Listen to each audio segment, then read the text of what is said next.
Pada episode kali ini kita akan membahas tema yang menarik sekali ya, yaitu dibalik logistik pemilu, menjamin setiap suara tersalurkan dengan baik. Kita akan menghadirkan narasumber yang tentunya sudah tidak asing lagi dan berkompeten di bidangnya. Halo, apa kabar Ibu Maya?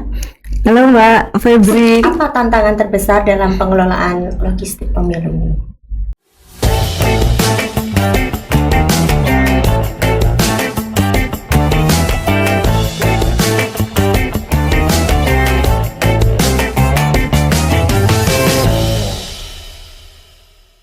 Halo teman pemilih, berjumpa kembali dalam acara KPU Boyolali Podcast, Ngobrol Pemilu Jelas dan Terbuka.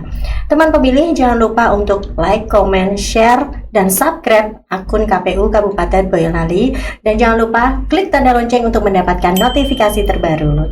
Bersama saya, Kak Febrika, host KPU Boyolali Podcast, akan menemani perbincangan dan memberikan informasi terdepan dan terkini tentang KPU Kabupaten Boyolali, tentang kepemiluan dan juga tentang demokrasi. Pada episode kali ini kita akan membahas tema yang menarik sekali ya, yaitu dibalik logistik pemilu, menjamin setiap suara tersalurkan dengan baik. Dan tentu saja untuk mendapatkan cerita-cerita menarik terkait dengan logistik pemilu ini maupun pemilihan ya, nanti kita akan menghadirkan narasumber yang tentunya sudah tidak asing lagi dan berkompeten di bidangnya. Langsung saja kita sapa teman pemilih. Halo, apa kabar Ibu Maya? Halo Mbak Febri, Kakak Febri ya. Apa kabar teman pemilih, apa kabar? Semoga semuanya dalam keadaan sehat. Amin. Ya Ibu Maya Yudayanti, selamat datang di podcast KPU Boyolali. Ibu, senang sekali Ibu dapat berkenan datang menjadi narasumber dalam kegiatan podcast ini. Kabar baik Ibu? Kabar baik dan sehat. Ya, itu yang paling penting ya. Satu lagi Ibu, bahagia. Oh iya betul, harus bahagia. Iya. Tidak lupa untuk bahagia. Iya, itu kuncinya. Baik teman pemilih, hari ini kita akan ngobrol-ngobrol seru ya Bu ya. Oke, siap. Terkait dengan logistik pemilu. Jadi Ibu Maya Yudayanti ini adalah Ketua KPU Kabupaten Boyolali dan merangkap anggota KPU Divisi Keuangan Umum dan Logistik. Ini agak serem ya Bu ya, keuangan umum dan logistik. Wow, ini benar-benar kombinasi yang combo sekali ini. Nah, terkait dengan salah satu bidang yang diampu oleh Ibu Maya, yaitu terkait dengan logistik. Nah, sebenarnya yang terkait dengan logistik ini salah satunya adalah perlengkapan pemungutan suara ya Ibu ya. Nah, bisa diberikan penjelasan Bu, sebenarnya apa yang dimaksud dengan perlengkapan pemungutan suara menurut peraturan KPU nomor 14 tahun 2023? Terima kasih Bu. Oke, baik Kak Febri. Jadi teman pemilih, kita itu sering mendengar istilah logistik begitu ya. Jadi itu untuk memudahkan kita. Tetapi logistiknya masih dibedakan nih. Karena ketika mendengar logistik itu bayangannya logistik apa? Seperti itu ya. Kayak makanannya apa begitu ya.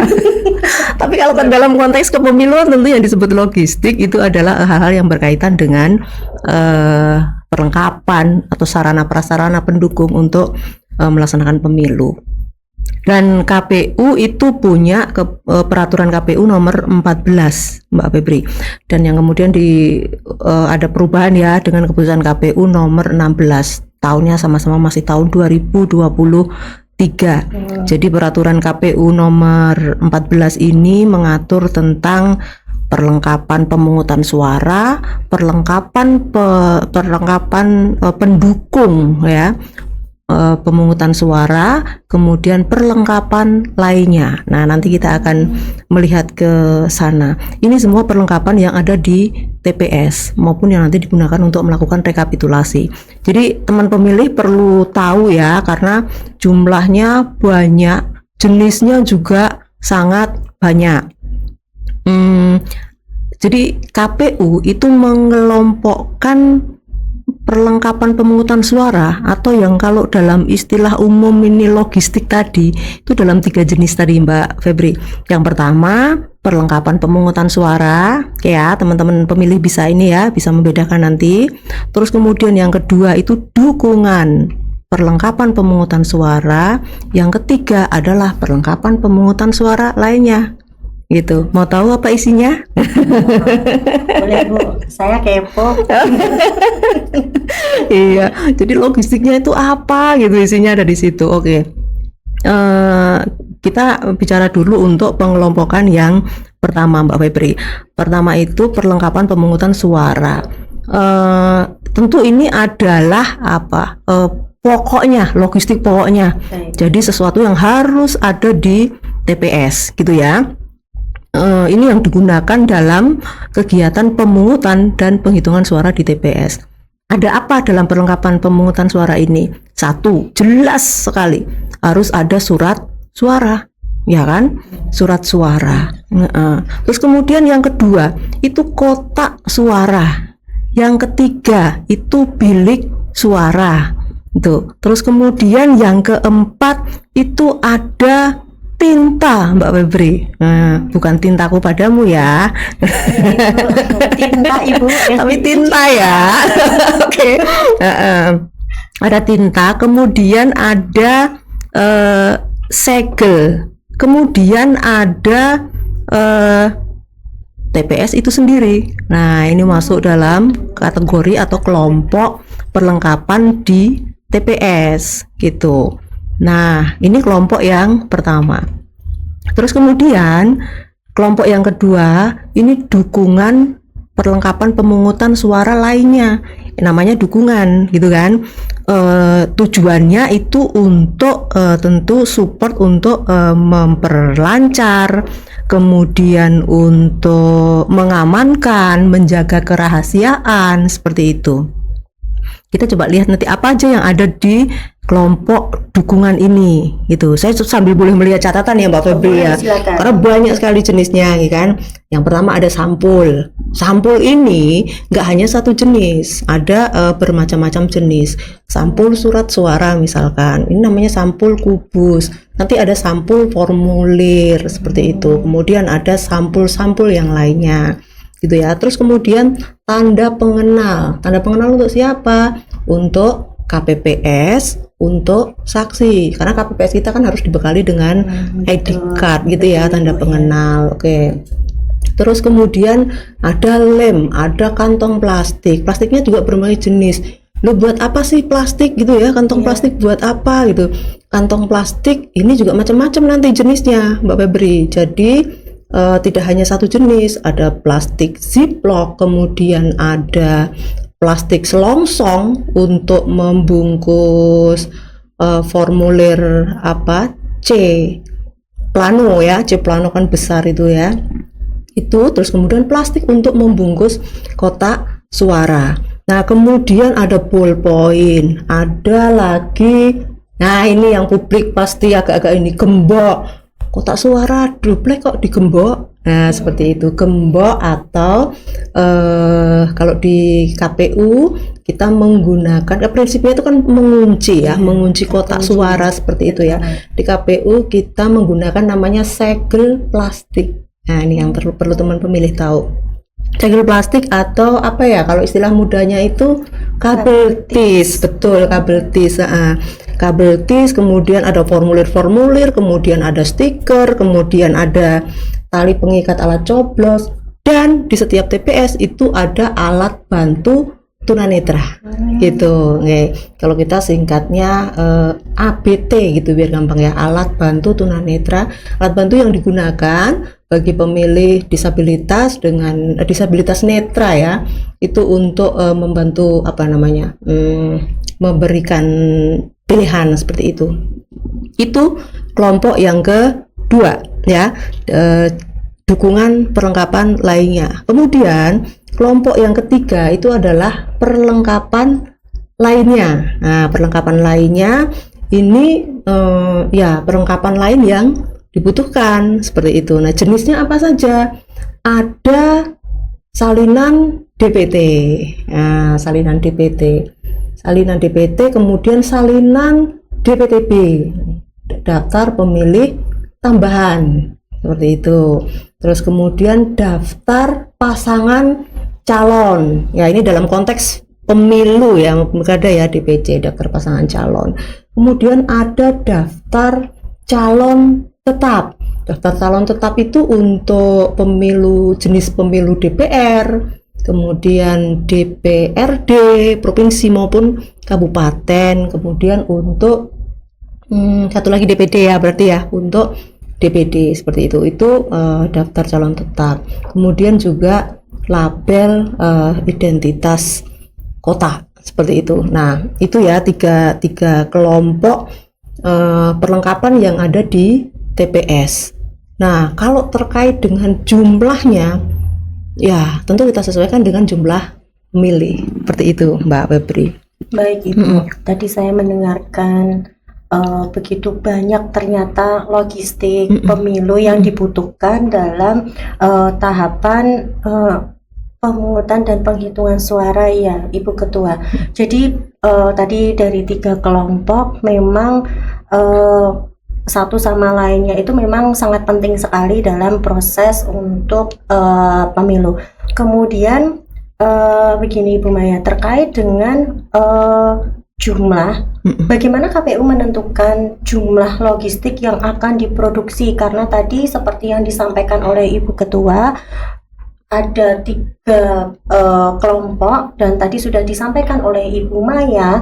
Jadi dari rincian perintilan kecil-kecil itu tadi, apakah bisa dijelaskan bagaimana menentukan jumlah logistik yang akan diproduksi? Bisa dijelaskan Ibu? Iya. Kalau surat suara ini sesuai dengan ketentuan, jadi kita kan nggak bisa cetak sembarangan ya, cetak surat suara sembarangan, tidak boleh ada kelebihan selembar pun atau kurang selembar pun seperti itu. Maka KPU itu harus melakukan identifikasi. Nah, dasar untuk melakukan pencetakan atau kita menentukan kebutuhan surat suara ini, rumusnya adalah jumlah DPT ya, daftar pemilih tetap di wilayah kita gitu kan, kemudian ditambah dengan 2% per TPS gitu Mbak Febri. Ini untuk surat suara. Nah, menghitung 2%-nya ini kita tidak bisa global langsung, misalkan jumlah pemilih 850 begitu ya, nggak bisa langsung seperti itu. Tapi itu kita kalkulasi setiap TPS terlebih dahulu, karena nanti jumlah akhirnya itu akan berbeda seperti itu. Itu untuk yang surat suara masing-masing jenis. Jadi tinggal dikalikan nanti DPT per jenis pemilihan, kemudian ditambahkan 2% per TPS, kemudian dikalikan itu tadi jenis pemilihannya itu tadi. Itu khusus untuk surat suara. Kemudian untuk jumlah logistik yang lainnya itu ada rumusnya Mbak Febri, tapi patokannya itu juga adalah jumlah pemilih gitu ya. Patokannya adalah jumlah pemilihnya. Kalau kota ya itu sudah pasti dalam satu TPS. Kalau ini pemilu kemarin ya, pemilu 2024 ya, kita nggak tahu nanti ke depan seperti apa. Pemilu 2024 di setiap TPS ada 5 kota ya kan, karena 5 jenis pemilihan, sehingga 5 kota kali dengan sejumlah TPS seperti itu, sejumlah TPS. Kemudian ada apa istilahnya, kota untuk yang di kecamatan, kotak cadangan seperti itu, kotak cadangan di kecamatan. Nah, itu jadi dalam menentukan berapa jumlah yang harus dipenuhi oleh KPU dalam rangka melayani pemilih, itu ditetapkan nanti. Kita punya keputusan KPU tentang penetapan jumlah ininya, jumlah logistiknya nanti, terutama surat suara gitu. Kalau yang lain-lain itu harus kita tetapkan nanti di dalam rapat pleno. Nah, di peraturan KPU itu Mbak Febri, jadi gini ya, kita kan nggak sembarangan ya. Terkadang begini, ada isu misalkan ditemukan surat suara KPU seperti itu. Pernah dulu kan ada peristiwa seperti itu. Nah, tetapi teman pemilih harus tahu bahwa surat suara KPU itu memiliki identitas khusus. Jadi kita tahu ya, KPU tahu mana yang ini surat suara KPU dan mana ini yang tidak dicetak oleh KPU, karena surat suara KPU ada desain khusus, kemudian ada mikroteks namanya ya, ada mikroteks khusus seperti itu. Kemudian spesifikasi dari masing-masing jenis logistik ini juga sudah diatur secara rigid seperti itu kira-kira Mbak Febri. Ya, terkait dengan yang ini lagi ya, yang mungkin hal yang lebih penting juga ya yang perlu diketahui oleh teman pemilih. Pemahaman tentang misalkan ini alat coblos ya, seperti itu. Alat coblos ya, alat coblos ini kan terdiri dari satu, ini yang untuk menusuk itu paku, terus kemudian ada talinya itu kan, ada talinya yang itu masuk dalam kelompok perlengkapan dukungan perlengkapan pemungutan lainnya tadi ya. Terus kemudian ada bantalannya, terus kemudian ada mejanya seperti itu. Nah, ini kita kelompok-kelompokkan. Yang jelas teman pemilih perlu ketahui bersama bahwa dengan logistik pemilu ini, alat perlengkapan di TPS ini, KPU itu berupaya sedetail mungkin ya untuk memberikan layanan yang terbaik bagi pemilih. Supaya apa? Suara masyarakat, suara pemilih itu dapat disalurkan sesuai dengan mestinya tanpa kendala. Kira-kira seperti itu Mbak Febri. Baik Ibu Ketua, ternyata tadi sudah dijelaskan oleh Ibu Maya, teman pemilih. Jadi untuk menentukan jumlah logistik itu memang sudah ada aturan-aturan dan diatur baik melalui peraturan KPU atau keputusan KPU ya Bu Maya. Jadi tidak asal menghitung, dan masing-masing juga sudah ada rumusnya dalam menghitung baik yang tadi perlengkapan pemungutan suara maupun dukungan perlengkapan lain ya Bu Maya. Baik, tadi sudah dijelaskan terkait dengan cara menentukan jumlah logistik. Kemudian ini Ibu, terkait dengan bagaimana proses pengadaan perlengkapan pemungutan suara itu sendiri Ibu. Bisa dijelaskan? Iya. Kalau pengadaan ya ini dilakukan oleh KPU ya, dalam hal ini sekretariat KPU yang memberikan dukungan teknis. Nah, surat suara ini dikoordinasikan oleh KPU RI ya, karena tidak boleh ada kesalahan dalam pencetakan surat suara. Ini adalah mahkotanya pemilu seperti itu. Ini harus kita jaga, bahkan melebihi kita menjaga diri kita sendiri Mbak Febri gitu. Kita boleh kehujanan tapi surat suara jangan, istilahnya begitu. Gitu. Jadi terkait dengan pengadaan ini, KPU Kabupaten itu mendapatkan bimbingan langsung, supervisi itu dari KPU RI seperti itu, sehingga kita bisa pastikan bahwa semua proses yang kita lakukan, diadakan ini dapat berjalan sesuai dengan aturannya dan juga sesuai dengan ketentuannya seperti itu. Jadi ya KPU concern betul terhadap pemenuhan logistik ini. 75 hari pemenuhan logistik pemilu. Wah, ini luar biasa, spot jantung ini Mbak Febri. Jadi ya seperti apa ya namanya ya. Dan ya kita bersyukur tentu ya dukungan banyak pihak, sehingga waktu yang sempit dalam pengadaan logistik ini ternyata bisa berjalan dengan baik gitu kan. Dan ketika itu ada kendala-kendala yang ditemukan di lapangan, itu juga dapat teratasi sesuai dengan prosedur Gitu kira-kira Mbak Febri. Baik. Tadi luar biasa ya Bu ya, kita menjaga bagaimana teman pemilih ini bisa terlayani dengan baik dan dengan tetap memperhatikan proses pengadaan sehingga semuanya dapat terakomodir ya Bu Maya. Jadi bisa meminimalisir kendala pada saat proses pemungutan suara tersebut. Betul. Baik Ibu, tadi juga sudah ibaratnya jangan sampai surat suara itu kehujanan. Mending kita aja, iya.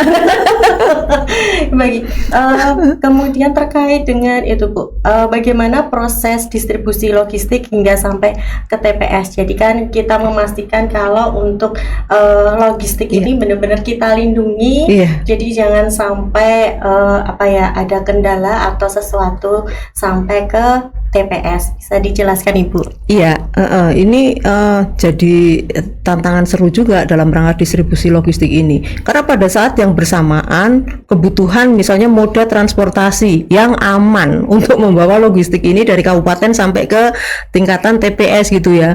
Masa Indonesia begitu semua, sama semua gitu kan.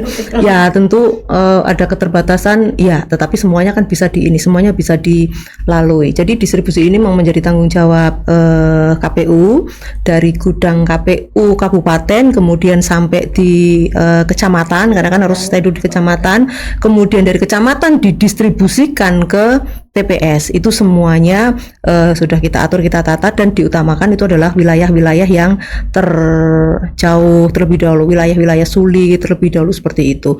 Nah tantangannya Mbak Febri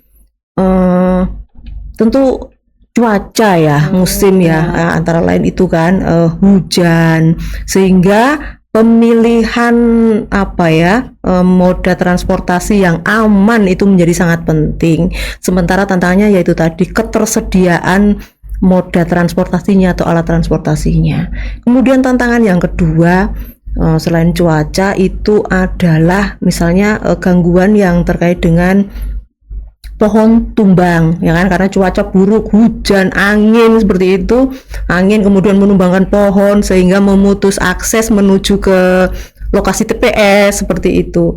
Nah, kalau hanya roboh ya mungkin bisa diinikan, ini ambruk, roboh, terus kemudian menimpa tiang listrik sehingga listriknya juga mati seperti itu. Nah, ini kan juga menjadi kendala. Tapi kami berkoordinasi ya, kita berkoordinasi baik dengan semua lini, dengan PLN, dengan pemerintah daerah. Jadi bagaimana supaya kendala-kendala ini kita bisa petakan itu, kemudian kita bisa antisipasi itu terutama Mbak Febri.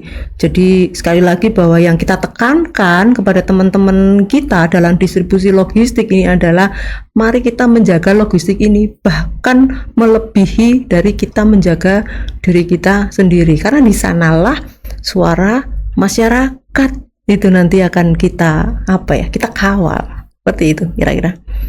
Oh baik Ibu, tadi penjelasannya luar biasa terkait dengan proses distribusi logistik sampai ke TPS tersebut. Baik Ibu, kemudian tadi kita kan mengantisipasi segala perlengkapan suara agar tidak rusak seperti itu. Nah, bagaimana Ibu apabila ditemukan perlengkapan yang rusak atau kurang, itu seperti apa Ibu nanti? Ya. Iya, karena ribuan, jutaan bahkan ya, jutaan lembar kertas, jutaan ini. Tentu kalau di sana sini ada kurang dan sebagainya itu masih menjadi hal yang wajar. Tapi begini, jadi KPU sudah menyiapkan peraturan kalau misalkan gitu ya, terjadi kekurangan atau kesalahan penghitungan surat suara di salah satu TPS misalkan seperti itu. Jadi sudah ada peraturan ininya, petugas KPPS itu kan menghitung berapa jumlah surat suara yang diterima gitu kan realnya, terus kemudian jumlah pemilihnya dan sebagainya ya. Nah, ini nanti dapat dipenuhi dari TPS terdekat, TPS sekitar terdekat seperti itu, sehingga dalam hal terjadi kekurangan itu tidak menjadi kendala. Kemudian di KPU kita mempersiapkan tim ya, tim running ya, tim yang siap untuk berlari. Jadi teman-teman di kecamatan maupun di desa itu sudah kita persiapkan supaya langkah pertama yang harus segera dilakukan ketika membuka kotak itu adalah melaporkan. Nah ini, melaporkan, buka kotak, hitung jumlah logistiknya itu kan sudah sesuai atau belum, kemudian laporkan pada kesempatan pertama ketika ada kekurangan. Nah, KPPS lapornya kemana? Ya ke PPS gitu, ke PPS. PPS dengan gerak cepat juga kemudian segera melaporkan kepada PPK. PPK melaporkan ke KPU ya, sehingga segera terdeteksi ketika ada kekurangan seperti itu. Nah, karena ini penting gitu kan, ini sangat penting. Kita bisa segera menyusun atau segera running itu tadi, berlari itu tadi Mbak Febri, dalam rangka memenuhi kekurangan itu. Baik Ibu. Kemudian ini Ibu yang tidak kalah penting tadi disebutkan salah satu perlengkapan adalah alat bantu bagi tunanetra. Nah, bagaimana KPU memperhatikan kebutuhan pemilih penyandang disabilitas? Bisa dijelaskan Ibu? Iya, jadi inilah bentuk layanan inklusi dari KPU ya. Di setiap TPS itu disediakan alat bantu bagi teman-teman penyandang disabilitas netra, itu masing-masing di setiap TPS itu ada, tetapi memang baru terbatas pada alat bantu tunanetra untuk jenis pemilihan presiden, Mbak Febri. Sementara untuk jenis pemilihan yang lain itu belum bisa diakomodir ya, karena ya itu tadi ya, ketika itu pemilu DPRD, wah tentu KPU RI itu kan harus mencetak luar biasa banyaknya dapil itu ya keterbatasannya masih sampai di sana seperti itu. Tapi itulah yang layanan inklusi yang sampai dengan saat ini disediakan oleh KPU. Seperti itu. Ibu, luar biasa ya, kita juga ikut memperhatikan teman-teman dan tetap mengedepankan layanan inklusi. Kemudian Ibu, apa tantangan terbesar dalam pengelolaan logistik pemilu ini? Tantangan terbesarnya yaitu tadi yang saya sampaikan di awal. Pertama, karena jumlah dan jenisnya banyak ya, jumlah dan jenis banyak, ini butuh manajemen yang cermat. Manajemen yang cermat, kemudian waktunya terbatas ya kan, waktunya terbatas. Tantangan lain eksternal itu di cuaca itu kan, terus kemudian gangguan-gangguan yang lain seperti itu. Tapi kita kan sudah petakan ya masing-masing tantangan tersebut, kan sudah petakan tantangannya apa, kemudian kita memitigasi ya risiko-risiko yang mungkin terjadi, dan juga alternatif-alternatif atau berbagai pilihan solusi ketika nanti hal-hal yang tidak diinginkan itu terjadi seperti itu. Yang jelas pokoknya kita penuhi, kita layani apa yang menjadi kebutuhan dari pemilih dalam memberikan hak pilihnya ini. Baik Ibu, terima kasih luar biasa penjelasannya tadi. Dan ini Ibu, bagaimana apa pesan KPU Kabupaten Boyolali kepada masyarakat terkait dengan pengelolaan perlengkapan pemungutan suara ini, Ibu Ketua? Ya, masyarakat kalau sebenarnya sih kita berharap banyak yang ini ya, terutama kebutuhan terkait dengan gudang, Mbak Febri ya, terkait dengan gudang. Semakin besar jumlah pemilihnya, semakin ya kebutuhan tempatnya itu kan semakin besar, peralatan pemungutan suara dan dukungannya ini kan juga semakin banyak seperti itu, sehingga ya kita butuh tempat yang memadai seperti itu. Nah, masyarakat itu dapat terlibat atau berpartisipasi dalam kegiatan logistik ini sebagai apa? Antara lain gitu kan, bisa menjadi tenaga kerja, Mbak Febri.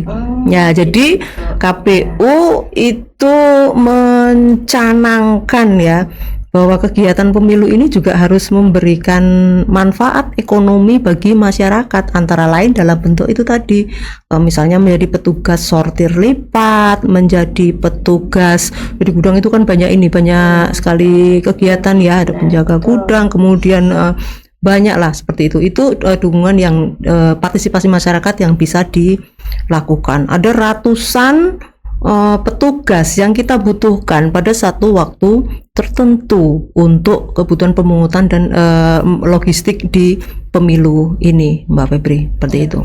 Baik Ibu. Dan yang terakhir Ibu, apa harapan KPU Kabupaten Boyolali terhadap penyelenggaraan logistik pemilu ke depan Ibu? Oke, harapannya itu tadi ya, berarti kita perlu punya tempat yang memadai. Ya, gudang Ibu. Iya, gudang, betul. Jadi kan ada tempat untuk tempat tata kelola logistik itu, ada tempat penyimpanan, ada tempat untuk misalnya sortir lipatnya, arus lalu lintas keluarnya, seperti itu, tempat tata kelola logistik. Idealnya kalau di Kabupaten Boyolali saya melihat ya, kita butuh satu tempat dengan luasan yang memadai gitu kan, dengan jumlah pemilih yang kemarin berapa 829-an itu ya, sekitar 3.500-4.000 meter persegi. Nah, apalagi kalau nanti pemilihnya bertambah gitu. Kalau pemilihnya bertambah, luasannya juga bertambah. Kenapa kita butuh tempat yang besar, yang ideal seperti itu? Karena kita harus ingat bahwa setiap pergerakan logistik ini mengandung risiko, apalagi surat suara. Ini mengandung risiko gesernya surat suara yang akan di gudang ini ya. Ini harus dijaga, dikawal betul dengan sangat hati-hati dan dengan pengawasan yang ketat seperti itu kan. Risikonya juga tinggi. Nah, jadi semakin minim pergeserannya, kita harapkan kan dari gudangnya terus kemudian menuju ke tempat sortir lipatnya, kan seperti itu saja. Nah, kalau ternyata kemudian gudangnya itu tidak bisa di satu tempat, kan ini risikonya lebih besar lagi gitu. Itu satu. Jadi semakin terpisah-pisah tempatnya, kita memetakan risikonya semakin besar. Maka idealnya ya kita harus punya satu tempat dengan spesifikasi yang memadai. Kalau kita mau pemilu kita ini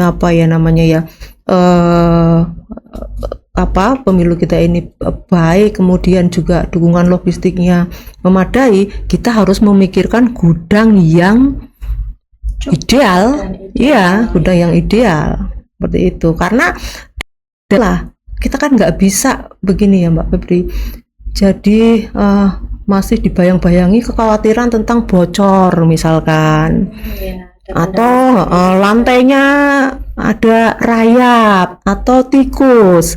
Nah, berarti yang namanya spek gudang ini kan memang harus ideal. Tapi kita paham bahwa tentu tidak mudah untuk mewujudkan itu gitu ya. Kita masih bersyukur kita di Jawa. Di Jawa dan di Boyolali. Di Boyolali tersedia banyak tempat seperti itu. Itu harapan ke depan kita. Baik Ibu, luar biasa. Tadi sudah dijelaskan terkait dengan peran-peran logistik yang ternyata memang jantungnya ya Bu ya. Jantungnya pemilu, dan ternyata logistik itu istilah untuk mencakup semua perlengkapan pemungutan suara yang tadi sudah disampaikan oleh Ibu Ketua, dibagi menjadi tiga kelompok besar ya. Dan teman pemilih, tidak terasa kita sudah berada di penghujung episode kali ini.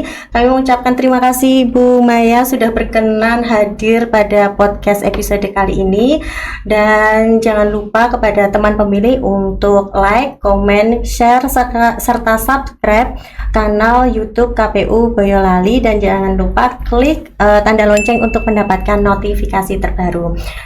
Saya Febrika, host KPU Boyolali Podcast, undur diri. Sampai jumpa pada episode podcast berikutnya. Salam demokrasi.